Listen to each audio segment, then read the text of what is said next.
Hello, my name is Candy Block. I'm the founder of Right-Hearted Weddings, and this is our very first podcast episode. So I'm going to take a quick moment just to tell you about the podcast and what you can expect each week. I'm going to be releasing episodes every Friday, and I'm going to try to keep these episodes to 10 minutes or less. I'm giving you all you need to know about life and wedding planning in a very short, efficient amount of time. We're all about that here at Right-Hearted Weddings. Each week, I'm going to give you a little bit of information about relevant wedding news. So this is going to help you, especially right now as we're going through a global pandemic. It'll tell you more about what's going on in the wedding industry, what you can expect during planning, and what you can expect on your wedding day. I am also going to be talking about wedding traditions, trends, and cultural blends. So this actually started over the last couple of weeks. I was really taking a step back and listening to what people of color in our industry are asking for. And one thing is that we do not show enough people of color celebrating their wedding days. The wedding industry tends to lean very heavily towards white heterosexual couples. And as a wedding planner for the last 6 years, I've seen so many beautiful religious and cultural traditions woven into wedding days. And so I just wanted to take this time to learn more about those and really get curious and just keep an open mind and appreciate all of the beautiful traditions that we have here in the States and how diverse our weddings really are. So this is our way to really promote diversity, and I hope that you guys will be interested in learning about these traditions with me. We're also going to include something about post-wedding life. And so this is also known as marriage, but I just think this is important. You're planning for so much more than just your wedding day. You are building a foundation to spend the rest of your life with somebody. And so all of that can really start right now. And then finally, I will leave you with any news or updates that we have here at Right-Hearted Weddings. So with that, let's jump into our very first episode. First, in wedding news, I want to talk to you about how you can use your wedding and your wedding day to really make a social impact. So if you haven't seen Meet the Gordons yet online, you absolutely need to find them. They're all over Instagram, all over the news, Facebook, whatever you're searching. They are the beautiful couple that had their first look in the middle of the peaceful protests in Philadelphia. There has been so much shared online about their story, but that's just one way. I think, that's a very bold way to make a statement on your wedding day, and it was so beautiful. But that's not for everybody, but that's not to say that you can't still have an impact. So what I want to talk about is the way that you spend money while you're wedding planning, because you are spending a lot of money while you're planning your wedding, and money talks. And this has been true for a lot of social justice issues. People really put focus on where you're spending money, what companies you're spending money with, and what their values are, and do their values align with your values? And that is definitely true in the wedding industry as well. I want to read you a post that one of my wedding industry peers, her name is Cairo. She's based in the Seattle area. Her company's called Good Friend Events. This is a post that she had online, and I'm going to read it to you because it's great. Speak up and speak out. Show you are anti-racism through words and actions. Challenge those who say otherwise and ask your favorite business where their post is about it. Your living history.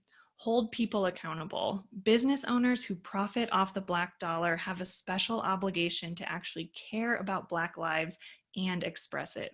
We notice those who don't. That is so powerful to me, and it is so important that you realize that. If you already have vendors hired, check their social media pages. If they haven't started speaking out, ask them why they haven't. Ask them why they're not using their platform for social change. And if you're looking for vendors to hire, this is definitely something to keep in mind. Look and see, what are they saying? What are they showing? What values do they have? And does that align? Because if you're going to be giving that business money, you want to make sure that they're doing good for the world. So that's just something to consider as you're wedding planning right now. You have a lot of power to make a really strong social impact. Next up, we're going to talk about a wedding cultural tradition. And since today is Juneteenth, I wanted to focus on the African American tradition of jumping the broom. Now, I've seen this from a few of my couples in the past, but I did not know the history. So I connected with Mariah from Brides and Brooms, and she shared this amazing, rich, detailed history of it that I cannot even begin to give a synopsis of on my own. So I'm going to read exactly what she gave me. I hope you guys enjoy this as much as I did. So she says, the history of jumping the broom in African American weddings is a sordid one. It has not been a clear path to determining its true origin, as most of African people's history was intentionally disregarded and discarded when they were brought to the U.S. during the transatlantic slave trade. We do know it has roots that have been tracked back to West Africa. There, the wedding broom was used to ward off evil spirits, to protect the family and safeguard the home before the couple was married. It was in the Americas where enslaved Africans actually jumped the broom. In the US, enslaved Africans were considered property and less than human. Marriage between slaves was illegal, but as we know, love is creative and resilient, and therefore it will find a way. In these wedding ceremonies, a loved one from the slave community would place a broom at the couple's feet, and once they took the leap of love, they were declared married amongst one another. Once slavery was over and African Americans could have wedding rings that were universally recognizable as a symbol of marriage, the broom ceremony faded away. Most African Americans felt that still jumping over the broom once they were free was holding on to the heinous history of slavery. But in the 70s, a talented man named Alex Haley created the book and later miniseries Roots. And he had a scene of enslaved African Americans jumping the broom, and it was a reawakening moment. African Americans wanted to jump the broom again to show appreciation of culture and to pay homage to their ancestors that endured the unspeakable but had a tenacious love and bond that withstood so much.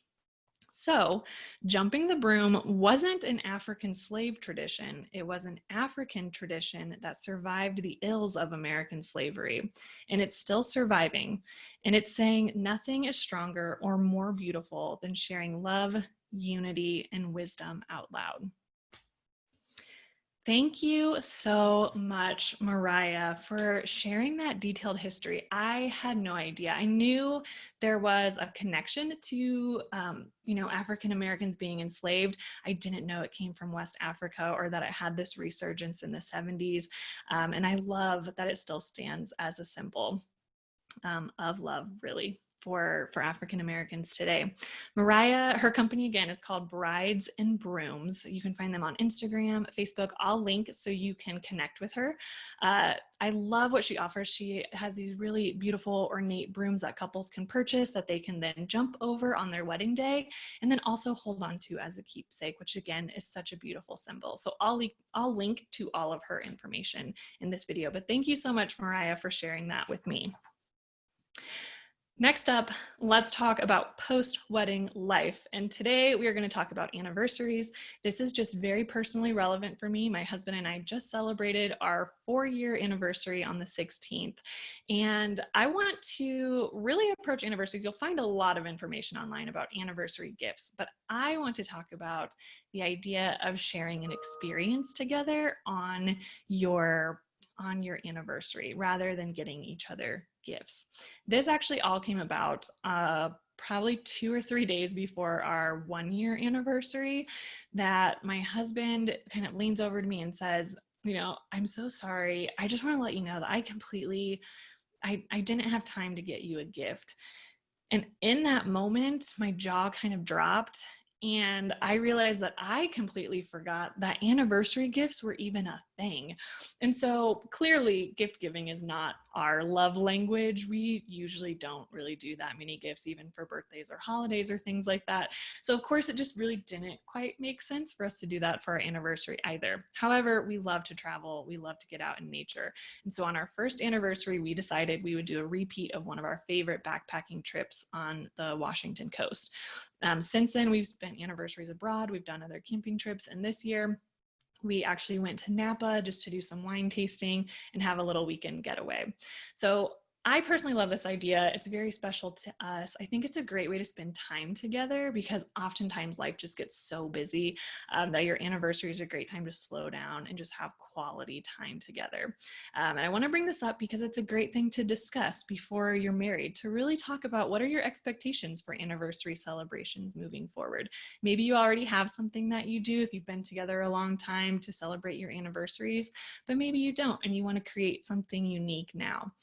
Even as you're planning your honeymoon, this can be a great topic to have while you're planning. And again, just something that you can kind of get excited about every year. Last but not least, a little update from me at Right Hearted Weddings. You may have noticed if you're watching the video cast on YouTube that I have this awesome shirt on. For those of you listening to the podcast, it's our Pride shirt. It says, "I stand on the right side of history." It is Pride Month in June, which is something that I am really excited to celebrate. I love supporting our LGBTQ community. And this month we are fundraising for the Trevor Project, which is a nonprofit that helps at-risk LGBTQ youth. And that includes a lot of youth that are people of color that are trying to come out, which is an even harder intersection of race and sexual orientation and being transgender. There's just so many layers there. And so the Trevor Project does so much to support youth in all of those communities. So we are actually fundraising. We are doing a t-shirt campaign through bonfire.com. We have 3 different designs. My favorite is this one that says, "I stand on the right side of history." It's got an awesome rainbow. I've got like the baseball tee sleeve one, so you can add some color to it. We also have tank tops, t-shirts, sweatshirts, and we have 2 other designs as well. So I strongly encourage you to go online. It's bonfire.com/store/right-hearted-weddings. I will link to that so it's very easy for you to get to. All of the profits from these sales go directly to the Trevor Project. So it's important, even though we may not be able to get out and have these huge parades and celebrations this year because of the pandemic, it is still important that we're showing our support for these communities. And this is a fun way that we decided to do that this year.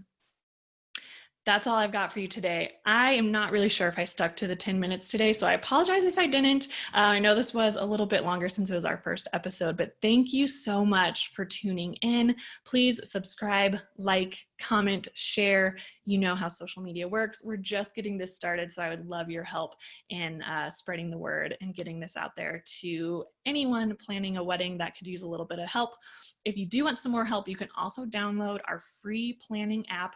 Right Hearted Weddings is available on the App Store or Google Play. You can download it, create an account, and then all you have to do is swipe through pictures. Tell us what you like, what you don't like, and then we will keep track of that and match you to the right wedding pros in your area. It's just that easy to get connected to awesome, amazing, talented wedding pros. So again, you can find that on the App Store or Google Play, totally free. All right, thank you so much. I'll see you guys next week. Bye.